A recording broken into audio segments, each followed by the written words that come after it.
पवार यांचा थोड्याच वेळात शपथविधी होणार आहे। महत्त्वाची अपडेट, सुनेत्रा पवार उपमुख्यमंत्री पदाची थोड्याच वेळात शपथ घेणार आहेत। लोकभवनात शपथविधीची तयारी पूर्ण झालेली आहे। आपण या दृश्यांच्या माध्यमातून पाहू शकतो मुख्यमंत्री फडणवीस हे देखील लोकभवनाकडे रवाना झालेले आहेत। याविषयी अधिक माहिती देण्यासाठी आपले प्रतिनिधी रुपाली बडवे आपल्या सोबत जोडले गेलेले आहेत। रुपाली, सुनेत्रा पवारांचा थोड्याच वेळात शपथविधी पार पडणार आहे। मुख्यमंत्री देखील आता लोकभवनाकडे येण्यासाठी रवाना झालेत। काय अधिक अपडेट्स?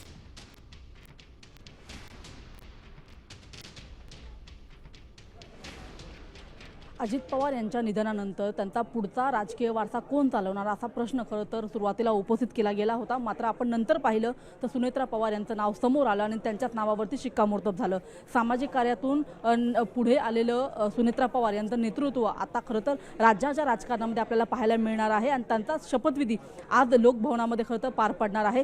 5 वाजताची वेळ खरं तर देण्यात आलेली होती आणि 5 वाजता सुनेत्रा पवार यांचा उपमुख्यमंत्री पदाची जी शपथविधीचा सोहळा होता तो खरं तर ठिकाणी सुरू होणार आहे। यासाठी म्हणून मुख्यमंत्री सुद्धा आता लोकभवनाकडे येण्यासाठी निघालेले आहेत। सर्व जी एक तयारी असते ती देखील या ठिकाणी झाल्याचं आपल्याला पाहायला मिळतं। आपण जर बघितलं तर लोकभवनामध्ये सगळी तयारी झालेली आहे, सगळे कर्मचारी उपस्थित आहेत।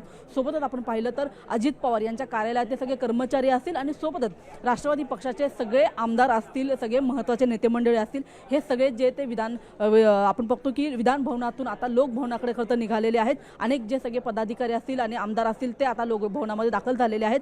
मागच्या काही अनेक दिवसांमध्ये आपण जर पाहिलं तर जी चर्चा झाली किंवा राष्ट्रवादी एकीकरणावरती जी चर्चा होत होती त्याच्यामध्ये कुठेतरी सुनेत्रा पवार यांच्या नावावरती जो चर्चा चालू होती त्याच्यामध्ये काही बदल होतो का किंवा त्यांच्या व्यतिरिक्त इतर कोणाचं नाव समोर येतं का, अशा विविध अंगाने चर्चा होत असताना सुनेत्रा पवार यांनीच खरं तर राष्ट्रवादीचं नेतृत्व करावं। अजित पवार यांच्यानंतर आम्ही त्यांची छबी जी आहे ती सुनेत्रा पवार यांच्यामध्येच पाहतो आणि त्याच्यामुळे त्यांनीच पक्षाचं नेतृत्व करावं, त्यांनी पक्षाला सांभाळावं, सावरावं आणि पक्षाचं संघटन जे ते मजबूत करावं, अशा पद्धतीची जी भावना आहे ती खरं तर अनेक आमदारांनी, अनेक नेत्यांनी, पदाधिकाऱ्यांनी बोलून दाखवली होती। आणि त्याच्यानंतर आपण आज पाहिलं तर विधान भवनामध्ये सगळे राष्ट्रवादीचे नेते जमलेले होते, सगळे विधिमंडळ सदस्य खरं तर आलेले होते आणि त्याच वेळी गटनेता म्हणून नक्कीच रुपाली, तुम्ही आमच्यासोबत असंच थांबा।